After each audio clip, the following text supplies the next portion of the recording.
Welcome to the Lake Palapino training video for familiarization on Brush Truck 1502. The first part of this video, we're going to do a walk around on the truck, explain where things are stored, and explain the operation of the truck. In the second part of the video, we will simulate a deployment to an incident, including pump operations and pulling a red line, which is our brush truck hose. The first operation would be familiarization of the controls. The emergency light system works off this box on the driver's right. The radio is on the center console area in the center down below the dashboard. The intercom system is below the radio. Let's see, the keys are kept on the dash. You can insert the key. The one thing to remember with a diesel, if you're not familiar with diesels, is there's a wait to start light in the lower right corner of the dash. I'm pointing to it. When that goes out, you can start the truck.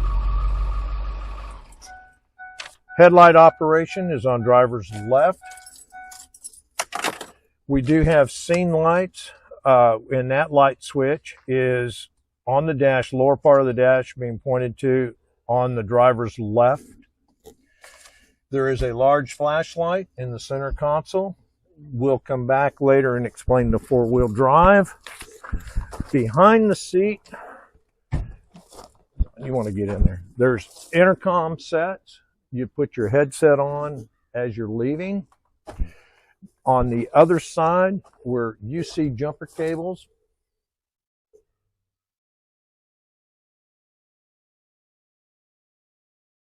we have two smoke masks that can be used in heavy smoke situations, and they're stored behind the seat. And we have two vests, emergency vests, which are used if we're working on a highway scene. There are three intercom systems. The intercom system works in conjunction with the radio. It's put on with the hard strap behind your neck. I recommend wearing the intercom system with one ear open so you can hear ambient sounds in the area and somebody can talk to you. The microphone does need to be close. It's an intercom system with all the other personnel on the truck. If you push the button, you can transmit through the radio system. When you're called to an incident, you want to get your par tags off the par tag boards at the station. You put one par tag on the station board indicating which apparatus you're in, and you take another par tag and you put it on the dash of the truck. There are two tank water level indicators on the truck. One's on the dash so that it can be seen for the driver if you're in a drive and spray mode, and the other one is on the pump. So if the driver is the pump operator standing back by the pump, he can indicate when the water level is getting low or what his water level is. All right, we'll start our walk around on the truck. The truck has a drop down stand, as Lynn's demonstrating, on each side. It's for operation with the whip line and the pump and roll operation, where we may run along a fire line with somebody in the drop down spraying and the truck's moving.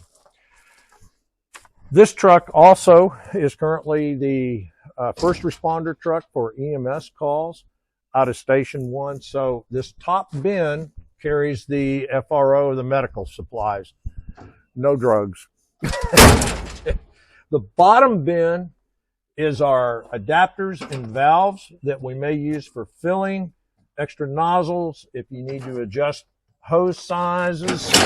So a ball valve for filling, an extra nozzle, a nozzle with an adapter for a 2.5 inch hose, a nozzle for the 1.5, a Y valve, and various other adapters and zip ties.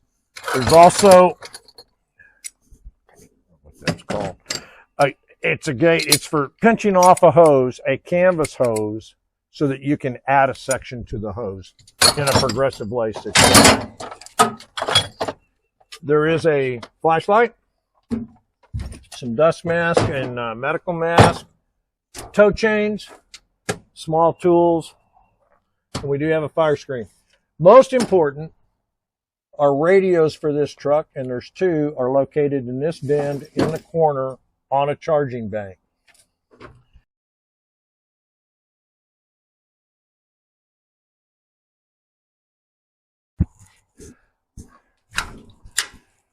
This top bin carries a backpack water supply, vehicle chocks, and it's also room to throw a helmet and a jacket while you're being transported to the scene, en route to the scene.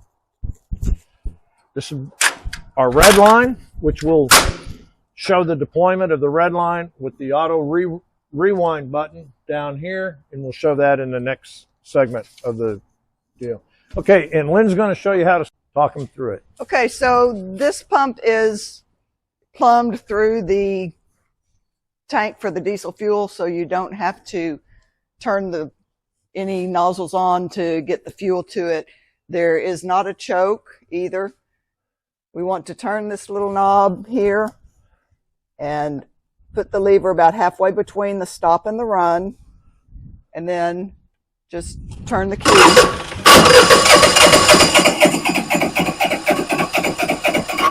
Give it a little more. If it doesn't start right away, give it a little bit more. And try again.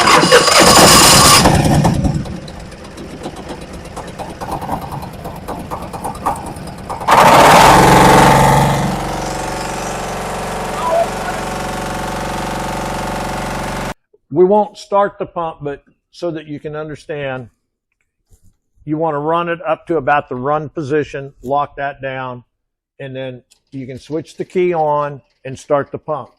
When you stop the pump, and then once the pump is started, bring it all the way up until that clicks. When you go to stop the pump, you depress where my thumb is and allow the lever to go to stop. That stops the pump, but you have to turn the key off to turn the electrics off. Okay. The red lines on either side and the whip lines for the drop downs are pre-plumbed, and on our brush trucks, those valves stay on all the time. So this is to the hose reel. This is for a tank refill line. This one is discharge number 3. It does not have, if you hook a small hose to this one, you have to turn this valve to activate that hose. This is a discharge line, no hose on it, so same thing. If you're going to hook a hose to this one, you need to activate it. Okay, the red line on this side is attached behind the manifold and it's hidden. The valve stays on. Can you see that? Okay. There's a recirculation valve that's between the pump and the tank. It stays open at all times. When we go to fill the tank, you connect your fill line here from your water source and you open this valve. It's normally closed. So this one's normally closed. Normal open, normal closed, normal open, normal closed.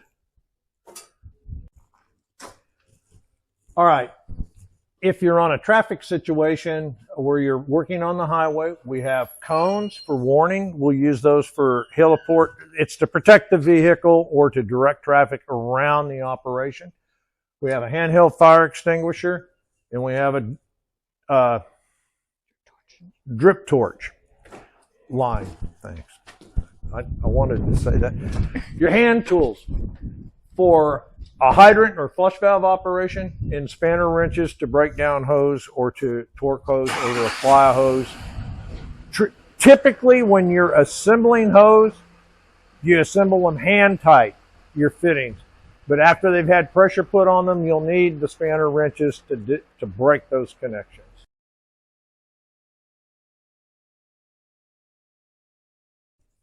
Okay, hand tools for firefighting, for brush fires are on this top bin.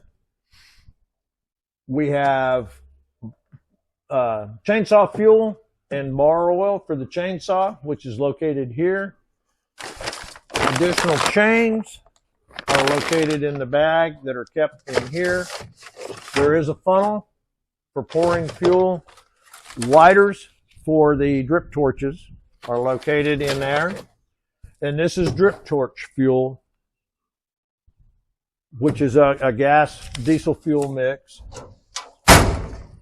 The drop down is the passenger side drop down.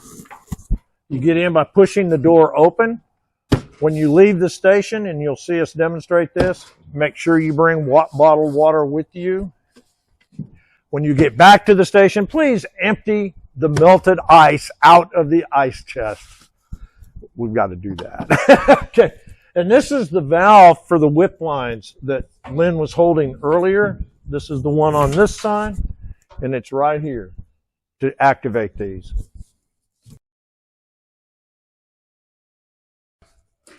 Okay. When the key's in the on position, the panel light switch will operate the lights at the back of the truck on either side so that the panel is illuminated. This light switch operates the same lights that are on either side of the truck right behind the cab. And earlier I had mentioned this scene light. This operates the lights that are on the front bumper, and they're really meant for driving off-road in the dark, or when you're trying to find an address or a gate to enter, to leave the highway. Our trucks are older, manual four-wheel drive hubs. You need to turn the hubs as you're leaving the highway to enter a pasture or the woods. You rotate on each side the hubs to lock the front hubs. Once the front hubs are locked and you've entered the gate, our policy, you leave pavement, you go to four-wheel drive.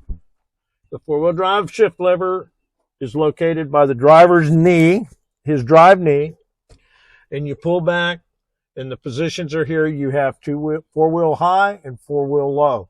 You may have to move the truck a little bit. You do need to be stopped. Okay.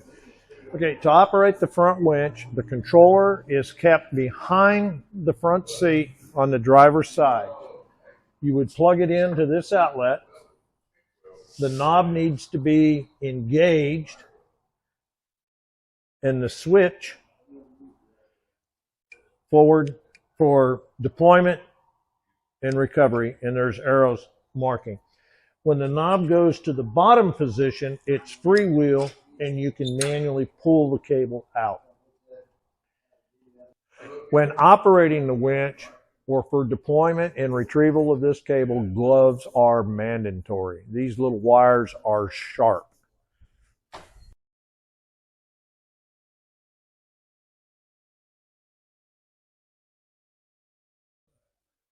Okay, we're now part two. We're simulating a response. You've been paged. You've arrived at the station.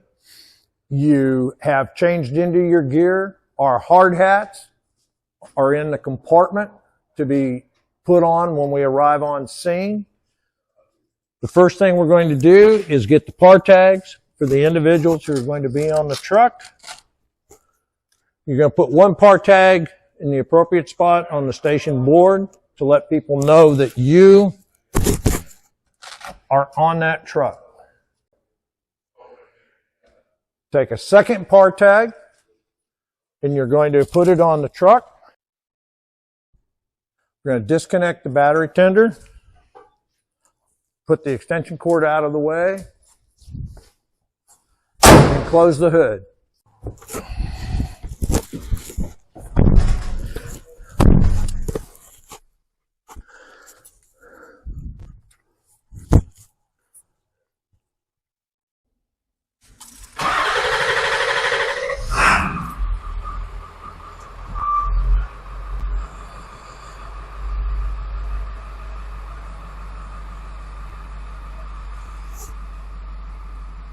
SO, this is Lake Palapino 1502. We're arriving at the incident. What frequency is incident command on? Acknowledge incident command is on V-Fire 23. Incident command, this is Lake Palapino 1502 brush truck with 2 people on board. What's our assignment? We've received our assignment. We're en route. Okay, we're there. So you gotta go start the pump. Yeah, leave the truck run, put it in park.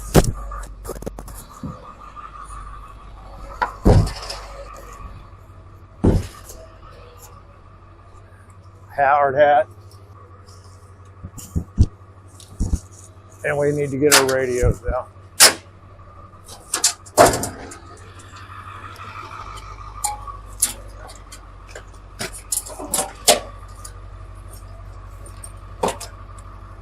Yeah, I need to turn it on.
After we've gotten dressed, just prior to departing the station, the first thing we're going to do is start the pump. There's 2 scenarios. If you're going to an in-district incident, we will leave the pump run. So you'll start the pump and bring it back down to an idle and depart. If you're going out of district, we'll start the pump and then we'll turn the pump off, mainly because there's no need to run the pump for a long period of drive.